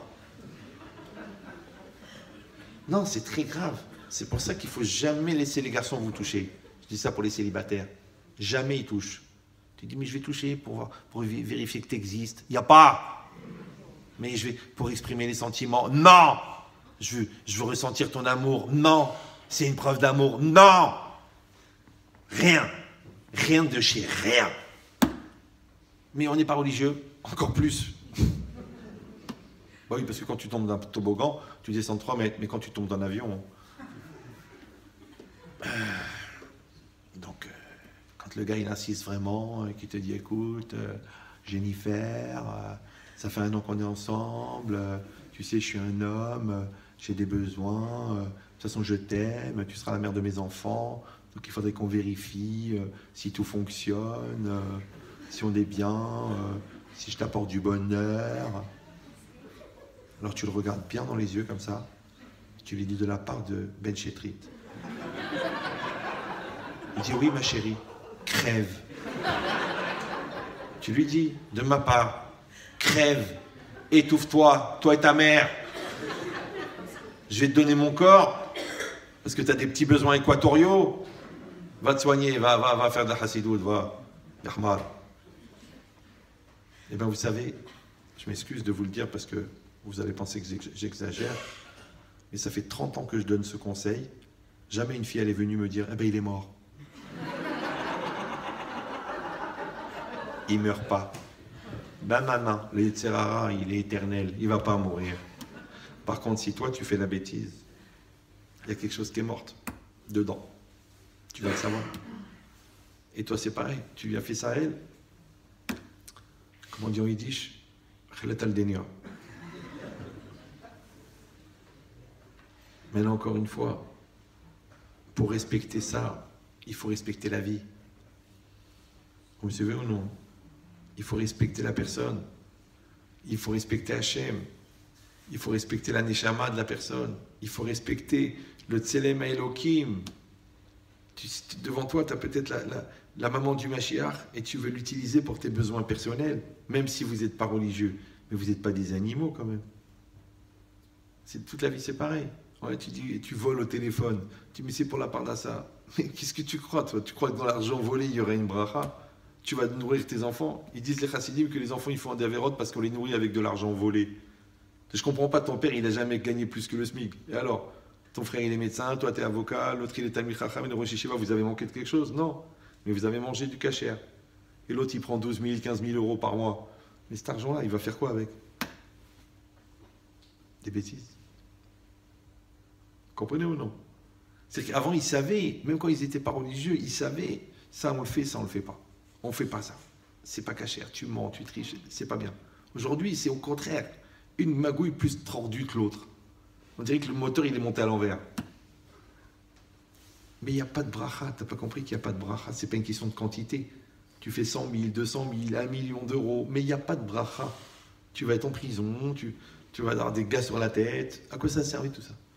Ta femme, elle va faire des bêtises parce qu'elle est venue que par intérêt. Tes enfants, ils vont rêver d'être un voyou comme toi parce qu'ils ont vu comment c'est facile. Tu leur as jamais appris à faire des efforts. Tu leur as jamais appris l'honnêteté. Tu leur as jamais appris les valeurs, encore moins la Torah. Ouais. Alors à quoi ça sert? Qu'est-ce que tu as gagné à la fin? Maintenant, il ne pense pas à ça, le gars. Parce qu'il a 2 paquets de 500 sur les yeux. Il ne peut pas. Et le parme, ça trouble la vue. Le violet. Il faut avoir la force de dire non, c'est pas bon. Il n'y a pas de bracha là-dedans. Il n'y a pas d'avenir avec cette personne. Il n'y a rien à faire. On ne fait pas des enfants de cette manière. On fait pas du business de cette manière. On ne fait pas des mitzvot de cette manière. Il faut savoir le faire. Ça s'appelle les tovatecha ou les anatecha. Donc il faut avoir cette force-là de trier dans ce qui est nécessaire, dans ce qui est bien, dans ce qui est fort, dans ce qui te fait grandir. Oui, pour qu'encore une fois, tu pourras faire comme Avram Avinu. Quand c'est marqué Avram Baba Yamim, Avram, il était avancé dans les jours. Donc il était très âgé. Ouais. Baba Yamim. Il est bizarre cette expression. Avram Baba Yamim. Il est avancé dans les jours. Avram Zaken Baba Yamim. Mais les commentaires, ils disent non, Baba Yamim, il est venu avec ses jours. C'est qu'il est venu devant Akadosh Baruch Hu, il a dit voilà mes jours. Voilà ce que j'ai fait avec celui-là, avec celui-là, avec celui-là. Il savait chaque jour qu'est-ce qu'il a fait avec. On raconte qu'une fois, le Chafetz Chaim, c'était la veille de Rosh Hashanah. Il était en train de pleurer, il pleurait, il pleurait. Les élèves lui ont dit, mais Rav, pourquoi vous pleurez? Rosh Hashanah, c'est un Yom Tov, on ne doit pas pleurer, tout ça. Ok, c'est Yom Adin, mais pourquoi vous pleurez? Il a dit, mais non, mais je ne pleure pas à cause de ça. Il a dit quoi alors? Il a dit, j'ai refait le bilan de toute l'année dernière, et il y a 20 minutes, je ne me rappelle pas ce que j'ai fait. C'est que nous, on ne se rappelle pas ce qu'on a mangé à midi. Et lui, de toute l'année dernière, il y a 20 minutes, il ne sait pas ce qu'il a fait. Il ne se rappelle plus. Il ne peut pas se rappeler de tout. Je rappelle que le cerveau, c'est du papier. Que la mémoire, c'est une machine à imprimer. Ouais. Et que la capacité d'imprimer, on appelle ça l'impression. D'accord? Et que ce que tu imprimes, c'est ce qui t'impressionne. Donc si tu n'imprimes pas, c'est qu'il n'y a rien qui t'impressionne. Maintenant, si vous prenez un très très bonne imprimante, mais que le rouleau ne passe pas sur la feuille, ça n'imprime pas. Vous comprenez ça ou non? Mais vous mettez l'encre, vous prenez une vraie machine à imprimerie, mais il y a un petit écart entre le rouleau et la feuille, ça n'imprime pas. Pourtant, tu passes des feuilles, ça n'imprime pas. C'est comme dans la vie. C'est des fois, tu es comme ça, en train de rêver, comme ça, la tête en l'air, et il y a ton copain qui passe devant. Alors il dit, dis-moi, Chaim, tu dis pas bonjour? Alors excuse-moi, je t'ai pas vu. Comment tu m'as pas vu? J'étais devant. Alors il y a une expression en français. On dit, je t'ai vu sans te voir. Ouais, pourquoi? Parce que pour voir, il faut porter son attention. Vous me suivez ou non? Maintenant, que tu vois pas un copain passer, c'est pas très grave. Tu avais la tête ailleurs, c'est un truc à démarrer avec Louis XVI. D'accord? Mais si tu vois pas le temps passer, et si tu vois pas l'heure du Kriyat Shema passer, et si tu vois pas ta femme, et si tu vois pas ton mari, et si tu vois pas tes enfants, tu peux vivre sans vivre. Vous me suivez ou non? Et ça, c'est grave. Par contre, si toi, tu imprimes, vous savez, moi j'étais impressionné, toujours avant quand j'étais jeune, j'ai lu des centaines de livres sur la Shoah. Le mec, il a passé, je sais pas moi, 1 an et demi à Dachau. Il te raconte jour par jour tout ce qui s'est passé. Mais comment tu peux te rappeler? Donc pourquoi les gens ils se rappellent? Parce qu'ils sont impressionnés.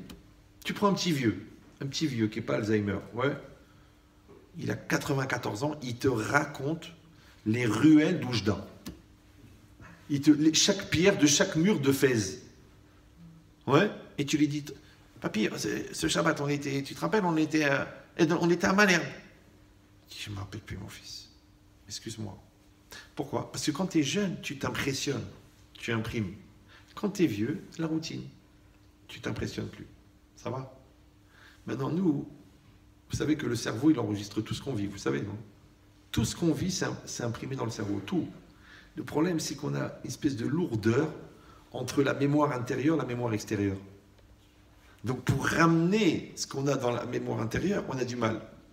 Donc, ça reste à l'intérieur, mais on ne s'en rappelle pas. On se rappelle des choses importantes, où on a garé la voiture, le numéro de la maîtresse, ça, on n'oublie pas. Mais les choses importantes, on l'oublie. Pourquoi tu as des gens qui connaissent 5000 références dans leur magasin, ils connaissent tous les noms des fournisseurs, ils connaissent leur stock, et ils n'arrivent pas à retenir une Mishnah. Et l'autre, ils connaissent 2700 dapim par cœur. Ouais. Alors le Rav de Brisk, il disait, parce que c'est un business chez l'autre, c'est son business. Son business, c'est le Talmud, donc il le connaît. L'autre, son business, c'est la client, donc il le connaît. Chacun, là où il a mis son cœur, si Matlev. Ouais. Maintenant, quand tu mets ton cœur, c'est comme quand l'imprimante, elle touche le papier, ça imprime. Maintenant, nous, on est censé imprimer notre vie, ouais, on dit en français laisser sa marque, et s'imprimer de notre vie. Pour ça, on dit en français, quelqu'un, il a été marqué par la vie. Ouais. Maintenant, quelqu'un qui a vécu, quelqu'un qui a existé, quelqu'un qui a apporté, même quand il est mort, on s'en rappelle. Mais les gens qui ont vécu pour eux, ou les gens qui ont vécu à côté, ou les gens qui étaient dans les vapes, ou les gens qui n'ont jamais été eux-mêmes, ou les gens que l'Yetzirah les a remplacés, ils meurent. 2 jours après, tu dis, c'était quoi son prénom? C'est pas possible, c'était mon voisin pendant 17 ans. Tu dis, je sais pas, il m'a pas marqué. Il t'a pas marqué. Ouais. La question, c'est pas est-ce qu'il t'a marqué. La question, c'est est-ce que toi, t'as marqué?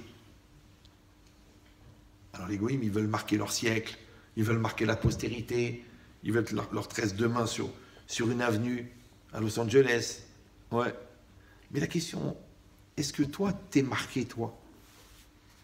Vous savez, quand on dit Kotvenu Besefer HaChaim, les Ma'al Elokim Chaim, ouais, pendant les 10 jours. Le Yabet, il dit le Sefer, dont on parle, c'est la personne. Sheshama Nirshamim, Machashavot, Vemarasim. C'est-à-dire, dans ta personne, il s'imprime les pensées et les actes. Et c'est ça que tu vas présenter. Maintenant, le bon Dieu, il t'a donné l'occasion d'imprimer un max. Par exemple, toi, tu vas quelque part. Tu parles à quelqu'un, il est souriant. Tu as gagné un sourire. Maintenant, toi, tu arrives, l'autre, il fait la gueule. Tu as gagné une gueule.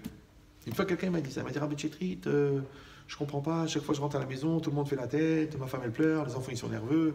Le petit, il est en train de devenir épileptique sur sa PlayStation. Ma fille, elle devient parkinsonienne sur son téléphone, alors, sur TikTok. Je lui dis, c'est un syndrome en psychiatrie. Ah bon? Oui, ça s'appelle TVTG. Qu'est-ce que c'est ça, TVTG, en PNL? T'as vu ta gueule? Tu rentres avec une tronche de cake. C'est une recette de gâteau. Tu rentres avec les malheurs du monde sur la vie, sur ta tête. Donc automatiquement, tu projettes ça dans la vie. Qu'est-ce que la première catégorie de caractéristiques du Talmid Chacham? Il dit le Chavot Alvavot, Ve Simcha al Panav. La Simcha sur son visage. Ouais, mais qu'est-ce que tu sais, toi? Peut-être qu'il a le cancer, mais Simcha al Panav. Peut-être qu'il a un enfant handicapé, Simcha al Panav. Peut-être qu'il n'a pas de quoi nourrir sa famille, Simcha al Panav. Comprenez ou non? C'est vrai, nous, nos parents, ils ne se plaignaient jamais. Même quand ils étaient malades, même quand c'était la fin, mon père, le médecin, il disait, monsieur Menchetrit, vous voulez pas de la morphine? Il a dit non. Le médecin, il me dit, je comprends pas, votre père, il a le même cancer que ce monsieur-là. Celui-là, il a 40 ans, il est en train de se tordre par terre, et votre père, il dit rien. Il lit son petit Télim dans le lit de l'hôpital, parce qu'il savait souffrir. Il savait. C'est pas parce que j'ai mal que les autres, je vais leur mettre mon mal sur la tronche.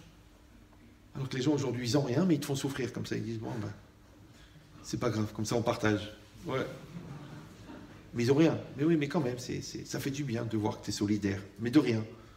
C'est une maladie très grave, ça s'appelle le tminik. D'accord? Donc ça veut dire que la personne, vous avez compris maintenant, elle fabrique ce diamant, elle imprime ce livre. Ouais. Et c'est ça ce qu'elle va présenter là-haut. Et chaque situation de vie, c'est une occasion de le faire, de se compléter, d'être entier, d'être développé. C'est-à-dire que tu dois quitter ce monde. Ton conjoint, il est épanoui, heureux, il n'y a rien à reprocher, tout s'est passé extraordinaire. Tu dois quitter ce monde, tes enfants, ils sont éduqués, ils sont équilibrés, ils sont religieux, ils sont honnêtes, ils sont 100%. Ouais. Tu dois quitter ce monde, tu dois de l'argent à personne. Tu dois quitter ce monde, tu as fait tes 613 mitzvot tous les jours. Tu as étudié ta Torah, tu peux quitter ce monde. Il disait le Rav Simcha Zissel, il a dit des fois je vais à l'hôpital et je vois des chassidim avec une barbe comme ça en train de crier maman, imele, je traduis, ouais, maman, ouais. Il a dit mais je comprends pas pourquoi ils appellent leur mère sur leur lit de mort. Ils devraient dire Hachem. Comment un homme il doit mourir, vous savez, non? Shema Israël, Hachem Elokeinu, Hachem Echad. Et au moment du Echad, la Neshama elle sort. C'est comme ça qu'un juif il meurt. Qu'est-ce qu'ils ont? Au lieu d'appeler Hachem, Hachem, il crie maman, maman. Bizarre, non? Alors moi j'ai une explication. Quand le gars à la fin de sa vie, même s'il a une barbe comme ça, il se rend compte qu'il n'a pas fait ce qu'il fallait de toute sa vie. Donc qu'est-ce qu'il fait? Il voudrait retourner dans le ventre de sa mère pour ressortir et refaire l'histoire. Non, tu reviens dans un autre Gilgoul, une autre réincarnation. Et là tu vas refaire l'histoire. Et peut-être, parce que tu peux aussi revenir en crapaud, puisque toute ta vie tu t'es plaint d'en avoir bavé. Vous savez comment ça se passe, non? Les 30 premières réincarnations dans un juif, 4e dans un non-juif, 5e animal, 6e végétal, 7e minéral. Vous n'êtes pas au courant? Et voilà, sortez un petit peu. Ouvrez vos yeux, orthodoxes. C'est comme ça, c'est la réalité. Quelqu'un, il peut revenir dans un verre d'eau. Non, c'est connu, la femme, là, la jeune fille qui a eu le dibou, qui a eu une neshama qui est rentrée en elle, et ils l'ont amené chez le Rav Hanan Wasserman, et Rav Hanan, il l'a amené chez le Chafetz Chaim, et ils ont fait, pour lui faire sortir la neshama de son corps, et quand ils ont demandé à la neshama, pourquoi tu es rentré chez elle, elle a dit parce qu'elle a pris un verre d'eau, elle n'a pas fait shiakol. Et moi, mon tikkun à moi, c'était que quelqu'un il fasse shiakol sur moi. C'était une neshama qui était dans un verre d'eau. Des fois, une neshama dans un poisson, dans un poulet. Son tikkun, tu le manges les revots de Shabbat, kasher, avec une bonne shrita, le Shabbat. Toi, tu l'as mangé taref le jour de Noël. Mais t'es dinde ou quoi? Oui, c'est Noël, non? C'est la négation de Dieu, Noël. Donc c'est quoi l'idée? C'est pas grave. Même eux, ils ont fait une croix dessus. D'accord. Donc, qu'est-ce que vous comprenez? Vous comprenez que quand la Torah, elle parle de Chaye Sarah, ouais, et qu'on a dit que Tov, c'est quoi? C'est complet. Et qu'est-ce qu'il a dit Rashi? Kulan, Shavin, Letova. Toutes ces années, toutes ces vies, donc tous ces instants de vie, oui, ils ont été équivalents pour le Tov. Ça veut dire qu'ils étaient tous complets. Ça veut dire que toutes les missions, elles ont été remplies. C'est énorme. Comprenez ou non? Chaque situation, elle a été vécue avec Hirat Shamaim. Chaque situation, elle a été vécue avec maturité. Chaque situation, elle a imprimé chez la personne. Chaque situation, elle a taillé le diamant. Donc le gars, il peut aller chez lui et être. Vous savez, Rav Eliashiv, quand il a perdu sa femme, elle était donc dans le laton, dans le cercueil, et tout le monde passait pour dire Mechila. Et le Rav, il est passé, il n'a pas demandé Mechila. Alors il a attrapé, quelqu'un il a cru, peut-être il a oublié, dans le Rav Eliashiv.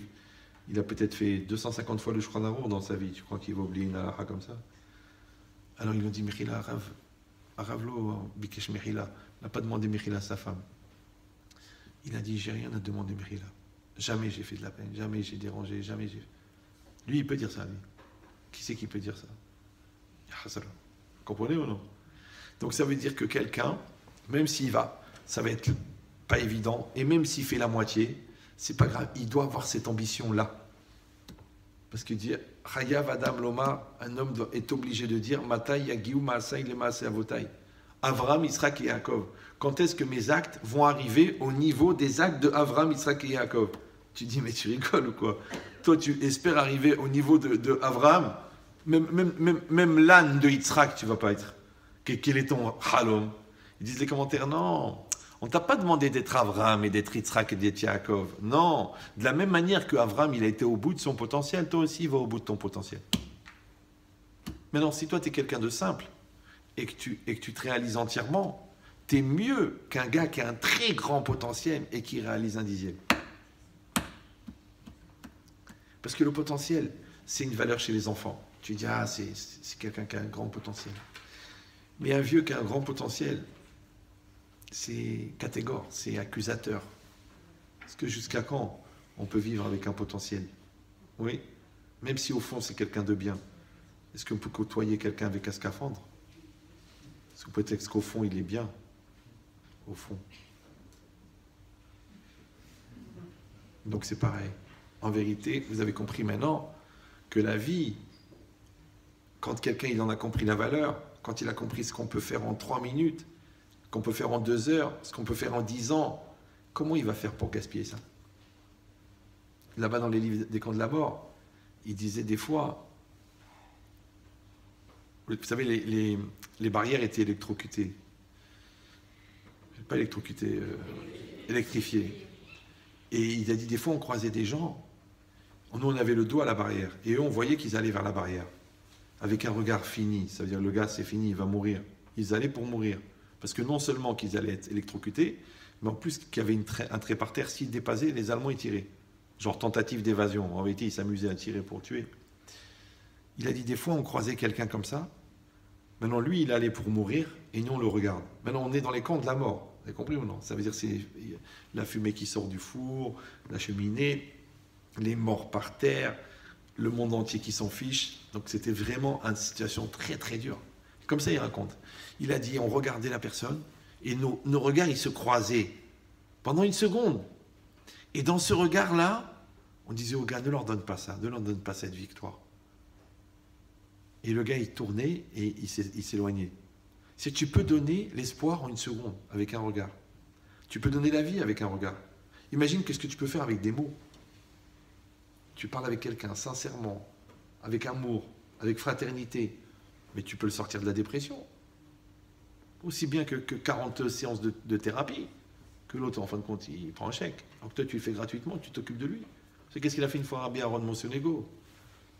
Un jour, il y a un Talmid Chacham qui est venu à Casablanca, quand lui, il était grand rabbin du Maroc. C'est sa fille qui m'a raconté ça. Et ce Talmid Chacham, on dit halash, c'est-à-dire il était fatigué, en fait, il devait être un peu en dépression. Il est venu d'Israël pour aller un peu au Maroc. Quand il a vu qu'il était comme ça, Rabbi Aaron, qu'est-ce qu'il a fait? Il a dit, bon, on va faire une tournée des communautés. Il l'a pris, et comme il était grand rabbin du Maroc, chaque ville où il arrivait, la communauté, elle faisait une fête. 200, 300 personnes, et du manger, des musiques et tout ça. Et un soir à Gadir, un soir à Tanger, un soir à Casa, un soir à Rabat, un soir à Baba. Tous les soirs, il faisait. Au bout de 15 jours, le Rav en question, il était bien. Il était content, farha. Ouais, il était bien. Alors le Rabbi Aaron, il lui a demandé ça va mieux et tout ça. Il a dit oui, je vais bien. Il a dit on peut rentrer à Casa parce que j'ai beaucoup de choses à faire. Alors l'autre, il a dit mais je comprends pas, tu avais besoin t'avais pas besoin de faire cette tournée? Il a dit non, j'avais pas besoin, mais je peux pas laisser un Talmid Chacham qui est pas bien. Alors j'ai organisé cette tournée. Qu'est-ce qu'on aurait dit, nous? Eh ben écoute, prends un Doliprane. Si tu veux gêner, tu prends un quart d'Exomil. Non, pas un quart d'Exomil. Non, 15 jours de tournée. Tu lui dis, mais c'est de la perte de temps? Non. Lui, il est grand rabbin du Maroc. Le bon Dieu, il lui envoie ce rave. Lui, il sait que c'est Chachouv. Eh ben il prend 15 jours. 15 jours, c'est pas 15 jours de perdu. Par rapport à quoi? Maintenant, faut penser à ça. Parce que nous, on dit, attends, on n'a pas que ça à faire. On est des gens occupés. On est surtout des gens très égoïstes. On n'a pas le temps. Mais en vérité, celui-là, c'est un Rosh Yeshiva. Si tu vas lui remonter le moral, il va remonter le moral à ses 40 avrichim. Les 40 avrichim, ils vont avoir chacun une Keïla. Ça va représenter 60 000 personnes dans 20 ans. Donc en vérité, t'as sauvé un monde. C'est pas que t'as aidé une personne. Mais tu penses pas à ça. Parce que tu te dis, mais je peux pas, je suis mal garé, c'est difficile, ma femme elle est nerveuse. Vous comprenez comment ça marche? Ça s'appelle la vie, la valeur de la vie. C'est ça de dire chaque vie, qu'est-ce qu'on peut faire avec. Parce qu'il n'y a pas d'erreur, il n'y a pas de hasard. Les choses, elles se font. Cette dame, tu la rencontres au marché, elle t'a dit, je suis pas bien en ce moment, donne-lui. Après, l'autre, il vient et te dit, il faut m'aider, tu l'aides. Après, ta soeur, elle t'appelle, elle dit, tu sais, avec mon mari, tu le remontes, mais non, ça va aller, tu verras, ça va aller, tout ça. Oh, Hachem, ça va bien, ils ont eu 12 enfants. Ouais, à quelle époque c'était la fin? Qu'est-ce que ça fait? Tu as fait 3 coups de fil. Donc en vérité, l'idée, c'est quoi? C'est que chaque fois, tu es comme un tailleur de pierre. On te présente des pierres, on te présente, et toi, tu les tailles, tu les tailles, tu les tailles. Et tu fais encore un diamant, encore un diamant, encore un diamant, encore un diamant. Ça, il n'y a que la vie qui peut donner ça. Il n'y a que la vie qui donne des opportunités comme ça de fabriquer des choses. Après, quand tu vieillis, ouais, tu peux te retourner et voir tous les diamants que tu as fait. Ouais. Ou alors tu peux te retourner et voir toutes les crasses que tu as fait, ou toutes les occasions que tu as ratées, ou tous les rendez-vous que tu as manqués. Moi, je vois des gens, ils me racontent leur vie de couple. Je dis, votre histoire, c'est la série des rendez-vous manqués. Quand ils voulaient faire des efforts, l'autre, il a fait la tronche.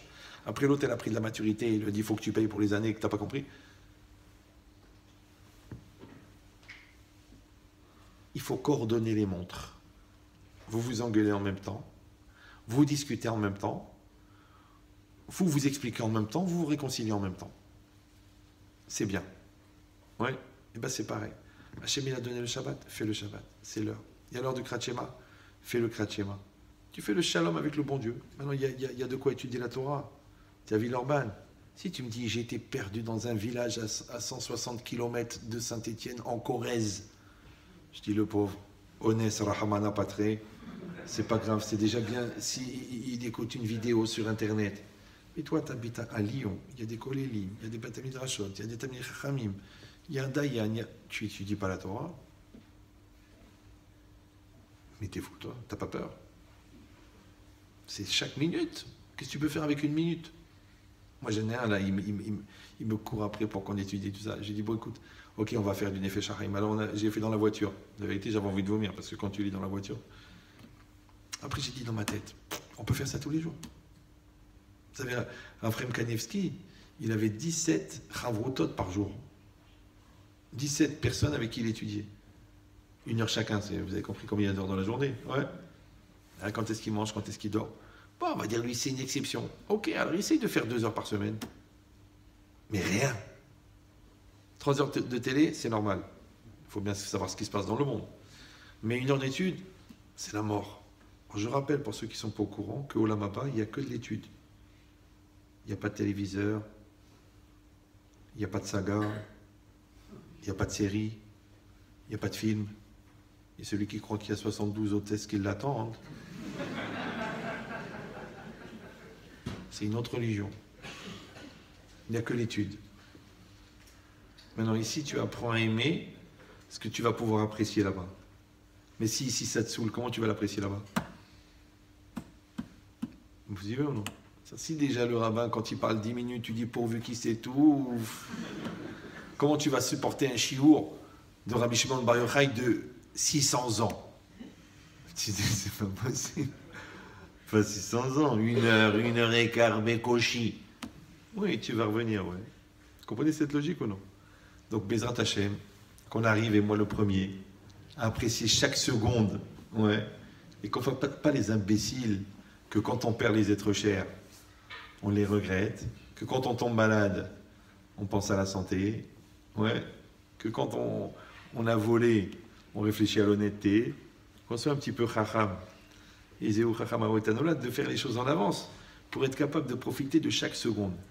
C'est pour ça que le juif, il a un programme du matin au soir, c'est le Shulchan Aruch. Chaque chose qu'il faut faire, chaque chose, chaque chose, chaque chose. Et tu verras que les tzadikim, ils comptent les secondes. Et les Rechaïm, il compte les décennies. Genre, il y a 10 ans, j'aurais dû. Alors, Bezrat Hashem.